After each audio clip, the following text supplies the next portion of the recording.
అప్పుల బాధలను తీర్చే తోరణ గణపతి పూజ ఎలా చేయాలి? కుటుంబంలో ఎన్ని ఇబ్బందులు ఉన్నా అప్పు చేయడంతోనే సరిపెట్టుకోకూడదని అంటారు. మీరు అధిక వడ్డీకి రుణం తీసుకుంటే మీరు వడ్డీలు చెల్లించి మానసిక క్షోభకు గురవుతారు.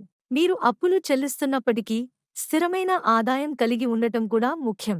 అందువల్ల ఆర్థిక సంక్షోభం, రుణ సమస్యలను పరిష్కరించడానికి ఆధ్యాత్మికతలో సరళమైన పరిష్కారాలు సూచించబడ్డాయి. ఇందుకు రెండు సులభమైన పరిష్కారాలను చూద్దాం.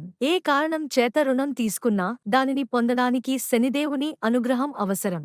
శనిదేవుని అనుగ్రహం ఉంటేనే రుణం పూర్తిగా, త్వరగా తిరిగి చెల్లించబడుతుంది. అప్పుల బాధ నుండి బయటపడటానికి శనీశ్వరుడిని క్రమం తప్పకుండా పూజించాలి. ముఖ్యంగా 7.5 శని, అష్టమ శని కాలాల్లో రుణాలు తీసుకోకపోవడం ముఖ్యం. మీకు తీరని రుణ సమస్య ఉంటే తోరణ గణపతిని పూజించాలి. మైలాడుతురై, వారణాసి, పిల్లయార్పట్టి, శృంగేరి శారదా పీఠం వంటి పుణ్యక్షేత్రాలలో తోరణ గణపతి ఉన్నందున అప్పుల బాధలు ఉన్నవారు ఆయా క్షేత్రాలను సందర్శించి గణపతిని పూజించవచ్చు.